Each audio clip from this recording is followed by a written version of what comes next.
नमस्ते, investing minds में आपका स्वागत है। मैं हूं उत्पल चौधरी और बात होगी आपके निवेश से जुड़ी हुई खबर। तो सबसे पहले हम लोग बात करेंगे एक सबसे बड़ी खबर पे कि जिस तरीके से अमेरिका ने जो है वेनेजुएला पे जो हमला किया और उसके राष्ट्रपति और उसकी पत्नी को गिरफ्तार कर जो है न्यूयॉर्क लेकर गया। अब उस पे जो है एंटी नार्को केस चलेगा, बट नेचुरल सी बात है कि उसको फांसी वासी पे लटका देंगे। और उसके बाद से ट्रंप ने दो तीन जो बातें बोली हैं कि एक तो जब तक वहाँ कोई गवर्नमेंट नहीं बन जाता है, मतलब जो अमेरिका का पिट्ठू गवर्नमेंट नहीं बन जाएगा, तब तक अमेरिका जो है वहाँ देखेगा पूरा एडमिनिस्ट्रेशन। दूसरी बात कि जो उसका जो तेल कंपनी है उस पर अमेरिका की कंपनियों का जो है इन्वेस्टमेंट होगा और वहाँ पे वो कामकाज देखेंगे। देखिए, कहानी जो दिख रहा है वो है नहीं। कहानी ये अभी देखा जा रहा है कि तेल को लेकर जो वहाँ पे वेनेजुएला के पास सबसे ज़्यादा रिजर्व तेल है। 20%, पूरी दुनिया का जो 20% तेल है वो वेनेजुएला के पास है और वेनेजुएला के पास 304 अरब बैरल तेल है। हालांकि इनका प्रोडक्शन काफ़ी कम है इस वक्त। अगर आप देखें तो वहाँ जो प्रोडक्शन है वो सिर्फ 10 लाख बैरल जो है प्रतिदिन का है, जो कि पूरे वर्ल्ड प्रोडक्शन का या जो है वो 0.8% के आसपास है। तो बहुत ही कम है वहाँ पे। और इसके तेल को अगर हम देखते हैं तो ये सऊदी से ज़्यादा है। जो है सऊदी के पास जो है 267 जो है अरब बैरल तेल है। ईरान, इराक सबसे ज़्यादा है और अमेरिका के पास जो है 74 अरब बैरल तेल है। तो अमेरिका से लगभग 4 गुना ज़्यादा तेल है इनके पास। अब ये तेल की कहानी तो है ही है, लेकिन इसमें एक चीज़ जो देखा जा रहा है कि जिस तरीके से हुआ है, चूँकि जियो पॉलिटिकल सिचुएशन बहुत ग्रीम हो गया इस खबर के बाद से, तो बट नेचुरल सी बात है कि गोल्ड और सिल्वर में तेज़ी आती है। जो कल के बाज़ार में वो देखने को मिलेगा कि किस तरह की तेज़ी रहती है उसमें। जो लोग कह रहे हैं कि गैप अप ओपनिंग होगा और क्या होगा वो कल देखते हैं। लेकिन जो सबसे अहम बात है, अब हम इसमें परत दर परत आते हैं कि देखिए ये जो लड़ाई है ये वेनेजुएला से आप लड़ाई मत देखिए, ये चीन के साथ लड़ाई है।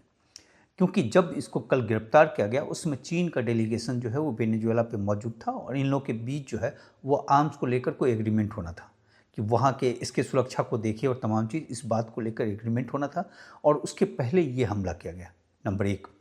दूसरी बात कि चीन जो है वेनेजुएला से जो भी चीज़ें हैं, जो बात कही जा रही है कि तेल पे, हालांकि वहाँ रशियन कंपनी है का इन्वेस्टमेंट है, लेकिन जो दबदबा है वो चीन का है।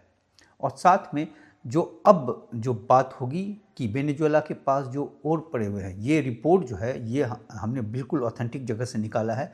एम्बेसी ऑफ इंडिया का रिपोर्ट है अगस्त 2025 का। क्योंकि भारत सरकार की तरफ से जो है एक रिपोर्ट पेश की जाती है कि वहाँ पे किस तरीके से बिजनेस अपॉर्चुनिटी है और किस तरीके से आप एक्सपोर्ट इंपोर्ट कर सकते हैं या इन्वेस्ट कर सकते हैं। तो इसको लेकर जो है हर एम्बेसी जो है वो अलग अलग कंट्री का रिपोर्ट जारी करते हैं। उसके बाद से उसके तमाम रिसोर्सेस, तमाम चीज़ों को बताया जाता है, पूरा उसकी इकॉनमी कंडीशन को बताया जाता है। तो उस रिपोर्ट के आधार पे है ये। इसमें यह है कि तेल के बारे में तो हम लोगों ने बात कर लिया कि 304 अरब बैरल तेल है उसके पास। और इसमें जो गोल्ड है उसके पास वो 4136 टन गोल्ड है उसके पास। ये प्रूफ है कि इतना गोल्ड उसके पास पड़ा हुआ है माइन के अंदर। और टोटल ये उसमें जो बता रहे हैं इस रिपोर्ट में देखिए कि 7000 मैट्रिक टन गोल्ड जो है वो है उसके पास। संभावना ये बताई जा रही है, कंफर्म हो गया है 4000 और ये 3000 के बारे में श्योर है, लेकिन पूरी तरीके से 100% नहीं। लेकिन इसने दिया है कि 7000 मैट्रिक टन गोल्ड है। परत दर परत जाएंगे। अब देखिए गोल्ड के लिए पूरा टाइट। गोल्ड को लेकर जिस तरीके से मार चल रहा है, जिस तरीके से अमेरिका के पास सिर्फ 8000 मैट्रिक टन गोल्ड पड़ा हुआ है, जो बात कही जा रही है चाइना के पास जो ऑफिशियली जो है 2300 मैट्रिक टन है, लेकिन उसमें ये कहा जा रहा है कि वो 5000 मैट्रिक टन के आसपास कर लिया है। अब ये 7000 जो मैट्रिक टन गोल्ड है इस पर पूरी तरीके से अमेरिका का कब्जा हो जाएगा। तो गोल्ड को लेकर जो बट नेचुरल सी बात है कि जब गोल्ड उसके पास आएगा तो उसका डॉलर मजबूत होगा। डॉलर इंडेक्स जो गिर रहा था वो मजबूत होगा। तो डॉलर अगर मजबूत होगा तो दुनिया का जो तमाम गोल्ड है उस पर असर पड़ेगा, उसके रेट पे असर पड़ेगा। कल वाले इस पे मत जाइए, कल तो गैप अप और जो भी चीज़ आप कहें कि कल तेज खुलेगा, और ये मैं आगे की बात कह रहा हूँ। क्योंकि देखिए इस समय क्या था कि गोल्ड जिस तरीके से बाकी कंट्री खरीद रहे थे, सेंट्रल बैंक खरीद रहे थे, तमाम लोग खरीद रहे थे कि अमेरिका कमज़ोर होता जा रहा है। और अमेरिका का 8000 मैट्रिक टन के बाद जो उसके डॉलर का जो वजूद है, 7000 मैट्रिक टन और जो है पूरी तरीके से अमेरिका निकालेगा। अब कोई निकोलस नहीं आ पाएंगे वहाँ वेनेजुएला में। अब जो है अमेरिका का ही दबदबा रहेगा, जैसा कि गल्फ़ में उनका रहता है, तो ये उसके पास आ जाएगा। तो बट नेचुरल सी बात है कि आने वाले समय में, ये तुरंत नहीं होगा, आने वाला समय मतलब कई महीने के बाद या एक आध साल के बाद ये मजबूती आ जाएगी, नंबर एक। दूसरी बात कि उसके पास जो सिल्वर है और साथ में उसके पास जो गोल्ड रिजर्व है वो 161 टन है, वो गोल्ड रिजर्व रखा हुआ है। और इसका जो गोल्ड जो है, जो हमें बैंक ऑफ इंग्लैंड और तमाम जगह था, उसको सीज कर लिया गया था, जिसमें वेनेजुएला भी कह रहा था कि रसिया का जिस तरीके से सीज किया गया था उससे वेनेजुएला का भी सीज किया गया था। और उसके बाद से ही लोग जो है बैंक ऑफ इंग्लैंड से जो है अपना गोल्ड निकाल कर अपने कंट्री लाने लगे। तो ये टोटल जो गोल्ड है वो 161 टन के आसपास है। और ये पहले जो है गोल्ड जो है 480 टन जो है हर साल जो है प्रोड्यूस करता था। इस समय चूँकि वहाँ सिचुएशन तमाम चीज़ चल रहे थे, काफ़ी उठा पटक था, तो जिसके कारण वो घटकर 30 टन के आसपास हो गया था। तो ये प्रोडक्शन बढ़ जाएगा अमेरिका के आते ही, तो अमेरिका को गोल्ड मिलने लगेगा बहुत तेज, तो अमेरिका की इकॉनमी फिर से ठीक होने लगेगी, नंबर एक। दूसरा कि उसके पास जो सिल्वर है, सिल्वर को लेकर कोई आंकड़ा नहीं है, ना एम्बेसी ऑफ जो है इंडिया की रिपोर्ट में है, कहीं नहीं, बहुत खोजने के बाद ये मिला है मेरे को कि उसके पास जो इस समय एवरेज जो है वो देखा गया है, जो 10, 15, 20 साल का, कि वो 865 टन सिल्वर जो है प्रोड्यूस करता है, माइन से निकालता है। और टोटल अगर उसका जो मैक्सिमम देखा गया है एक साल का, तो वो 1675 टन उसने सिल्वर निकाला है। तो इतना प्रोड्यूस निकालने का कैपेसिटी है उसके पास। तो और सिल्वर कितना है माइन के अंदर, ये जो है रिपोर्ट नहीं है। तो कुल मिलाकर जो हम लोग देख रहे हैं कि 1700 टन के आसपास उसने जो सिल्वर निकाला था, तो वो सिल्वर आ सकता है। और एक बात कही जा रही है कि जो गोल्ड और सिल्वर जो है, ये जैसे कि गोल्ड का इसने देखो 30 टन के आसपास निकाल रहा था, सिल्वर पे भी कम हो गया था, लेकिन ये कह रहा था कि ये निकाल रहा था और इलीगल तरीके से ये चाइना भेज रहा था, टर्की और जो के रास्ते और तमाम जगहों के रास्ते, ये ऐसी बात कही जा रही है। अब इस पर कंफर्म नहीं है कि क्या इसका पुष्टि है, लेकिन ये चीज़ है। और ये आप टाइमिंग देखिए कि कल चाइना का बाज़ार खुलना है। कल जिस तरीके से सिल्वर पे उसने जो है अंकुश लगाया है, 44 कंपनियों को दिया है रिस्पॉन्सिबिलिटी कि आप जो है सिल्वर को भेजेंगे, और उसके बाद से चाइना गवर्नमेंट के देख रेख में जो भी चीज़ होगा। और इससे जो चीज़ देखा गया है कि 2025 में जो है लगभग 4600 मैट्रिक टन चाइना की तरफ से सिल्वर गया था, तो उस सिल्वर के बाज़ार पे अंकुश लग रहा है। और ये जो बातें आ रही हैं कि जो जैसे 1600 मैट्रिक टन के आसपास का, 1700 मैट्रिक टन के आसपास का हो गया, ये सिल्वर जो है चाइना की तरफ जाता हुआ बताया जा रहा है, ऐसा अपुष्ट खबर है। तो ये जो पूरा जो सिल्वर का जो चेन है वो टूटेगा। तो इससे जो है जो सिल्वर केस में अब क्या असर पड़ता है ये देखना पड़ेगा, इसमें कहना बड़ा मुश्किल है। लेकिन गोल्ड की कहानी अलग होगी, सिल्वर की कहानी अलग होगी। गोल्ड की कहानी इकॉनमी से जुड़ी हुई है, सिल्वर की कहानी डिमांड सप्लाई से जुड़ी हुई है। तो डिमांड सप्लाई का खेल तो रहेगा ही रहेगा। अब चाइना वाले मार्केट पे इसका क्या इम्पैक्ट पड़ता है वो कल देखना पड़ेगा। इसलिए मतलब मजबूत है, लेकिन जो आंख मूंद कर यहाँ पे जो आम जनता गलती कर लेते हैं कि भाई मतलब ये मान कर चलते हैं कि अब तो यहाँ से सीधा शूटअप होते हुए $200 चला जाएगा सिल्वर। तो इस तरीके से भी मत सोचिएगा, चीज़ों को समझने की कोशिश कीजिए। अच्छा, और जो सबसे बड़ा जो मेजर इशू है वो कोल्टान को जो है वो कहा जाता है 21वीं शताब्दी का जो है वो 21वीं सदी का जो है काला सोना बोला जाता है। और इसका इस्तेमाल होता है मोबाइल फ़ोन पे, चिप पे, टीवी पे, इलेक्ट्रॉनिक्स आइटम्स हो गया, उस पे हो गया, सेमीकंडक्टर हो गया, मिसाइल हो गया, तमाम चीज़। जो रेयर अर्थ मटेरियल का जो काम है उसी तरीके का काम है कोल्टान का। और ये रेयर अर्थ मटेरियल नहीं है, जो 17 रेयर अर्थ मटेरियल जो घोषित किया गया है चाइना की तरफ से उसमें नहीं है, लेकिन कोल्टान जो है इसके पास काफ़ी ज़्यादा है। और ये बताया जा रहा है कि 9 लाख करोड़ के आसपास का रुपये का, 9 लाख करोड़ रुपये के आसपास का कोल्टान है इसके पास, जिसका माइन उस तरीके से नहीं हो रहा है। और अभी जो कोल्टान जो मिल रहा है सबसे ज़्यादा अभी कॉन्गो से मिल रहा है। और कॉन्गो से जो पूरे वर्ल्ड का जो प्रोड्यूस हो रहा है उसका 60% कॉन्गो दे रहा है, और कॉन्गो पे चाइना का कब्जा है।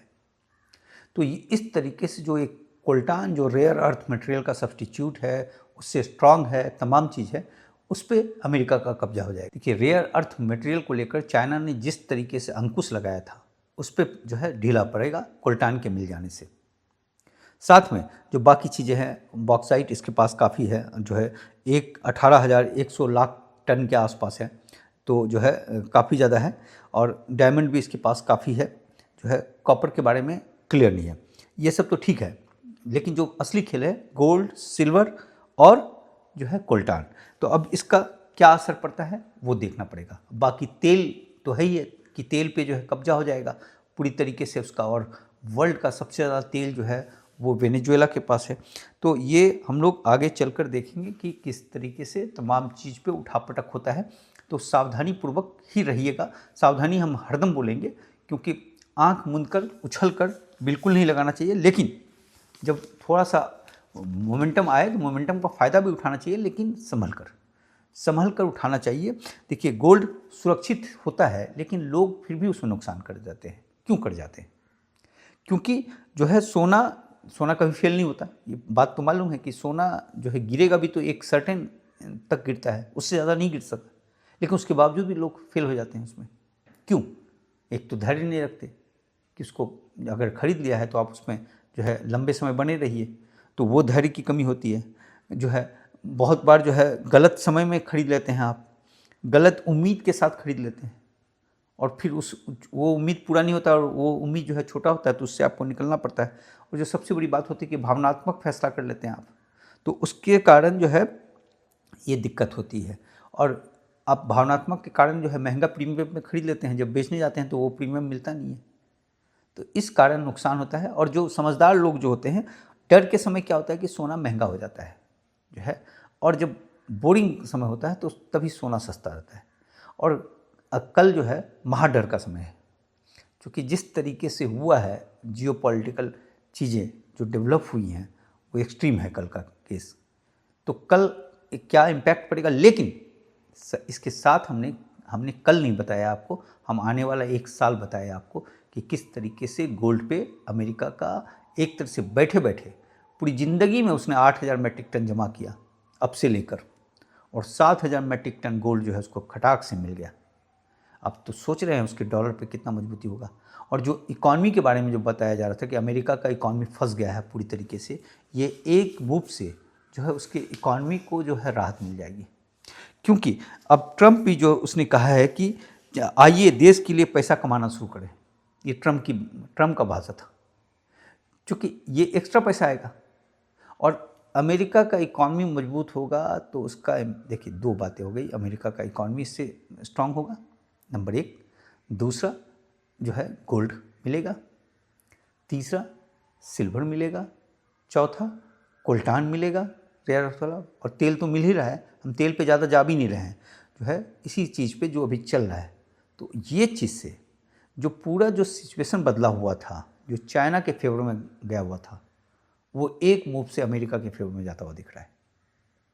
तो अभी देखते हैं, चाल देखते हैं और चाल का धार देखते हैं। अभी जो सिल्वर में तेज़ी आई थी, जो जिस तरीके से भागा था 84 के आसपास, जो तेज बूम लिया था, तो उस समय जो फोमो का जो शिकार होते हैं लोग, उसका एक उदाहरण है सबसे बड़ा कि उस समय जो सिल्वर का जो ETF है उसमें 577 मिलियन जो है खरीदे गए शेयर्स जो है उसमें से। और ये ऐसा जो है इंसिडेंट दो बार हुआ था, एक बार हुआ था 27 अप्रैल 2011 को और दूसरा हुआ था 1 फरवरी 2021 को।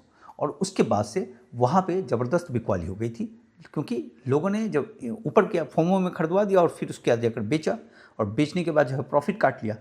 लेकिन अब ये चीज़ मान लीजिए कल जो है, अब इस पर दो बातें हो गई। एक तो हो गया जो चाइना का मार्केट में जो उसने अंकुश लगा दिया है, जिसके कारण शॉर्ट हो गया, नंबर एक। दूसरा जो है अब वेनेजुएला वाला जो मामला आ गया वो, तो अब इसमें जो है ये ऐसा, इससे देखने से ये लगता है कि ये जो दो बार इसने जो गिराया था वो प्रतीत नहीं हो रहा है। लेकिन यहाँ पे क्या होगा कि आने वाले समय में जो हमने वेनेजुएला को जो लेकर थ्योरी बताया था, वो उसका कितना बड़ा इम्पैक्ट होता है वो सब देखना होगा। तो मतलब आप बने रहिए, जो है सिल्वर और गोल्ड के बाज़ार में बने रहिएगा। जब जब आपको अच्छा मौका मिले आप उसको खरीदते रहिएगा। बेचने का जो है रिकमेंडेशन नहीं होता है मेरे तरफ से। जो भी कीजिएगा आप सेबी रजिस्टर्ड एनालिस्ट से पूछ के ही कीजिएगा, क्योंकि दोनों का बाज़ार जो है, सिल्वर का बाज़ार तो काफ़ी बुलिश है जो है, नो डाउट, चूँकि डिमांड सप्लाई का मांग है और वेनेजुएला में उस तरीके का सिल्वर नहीं है ऐसा प्रतीत हो रहा है। 1700 टन जरूर निकल रहा है, लेकिन जो जो प्रचुर मात्रा में उसके माइन के अंदर ऐसा कहीं से कुछ दिख नहीं रहा है, तो इसके बारे में भी हम कुछ नहीं कह सकते। बाकी गोल्ड को लेकर जो है, गोल्ड पे कहानी पलटेगी, क्योंकि गोल्ड में जो है अमेरिका के पास जिस तरीके से गोल्ड पहुंच रहा है, अमेरिका का जिस तरह से इकॉनमी मजबूत होगा, तो उसका असर जो है बट नेचुरल सी बात है कि गोल्ड और सिल्वर के बाजार में पड़ेगा। तो अब देखते हैं आगे क्या रहता है। खेल देखिए, खेल का धार देखिए। अभी कुछ भी कहने की स्थिति में नहीं है, क्योंकि जब किसी चीज़ पे आपको पूरी तरीके से कमांड नहीं है तो फालतू का नहीं बोलना चाहिए। बात का ध्यान रखिएगा, जो हमने कहा था कि 70 का डबल बॉटम, अभी डबल बॉटम बना नहीं है, लेकिन अभी जो ट्रायंगल एक दिख रहा था 71 से लेकर 74 वाला, जो कल के वीडियो में हमने दिखाया था, तो उसके ऊपर ब्रेकआउट एक दिख रहा है। तो कल जो ब्रेकआउट होगा वो रियल ब्रेकआउट रहेगा या फॉल्स ब्रेकआउट रहेगा, उस पर भी ध्यान देना होगा। तो इस तरीके से मतलब बने रहिए मार्केट में, लेकिन फोमो का शिकार मत होइएगा और एक बारगी में सारा पैसा मत लगा दीजिएगा। दो बातों का ध्यान रखिए, पैसा जरूर लगाइए, पैसा हर मार्केट में लगाइए, गिरे हुए मार्केट में लगाइए, मोमेंटम वाले मार्केट में लगाइए, जो भी लगाना लगाइए, लेकिन एक बार में मत लगाइए, जो है उसको सिप में बांटिए। कि वेनेजुएला को लेकर जो है गोल्ड, सिल्वर और जो है रेयर अर्थ पे जो असर तो दिख रहा है, अब इसका कितना ज़्यादा असर होगा इस पे और स्टडी करके कल एक रिपोर्ट पेश करेंगे आपके पास। बाकी तेल को लेकर मामला क्लियर है, तेल में कोई कन्फ्यूजन नहीं है कि तेल में ज़बरदस्त अमेरिका का बोलबाला रहेगा ये है, और अमेरिका की इकॉनमी इससे मजबूत होगी। दो बातें हैं, तो बस इतनी ही बात है। कल मिलते हैं फिर।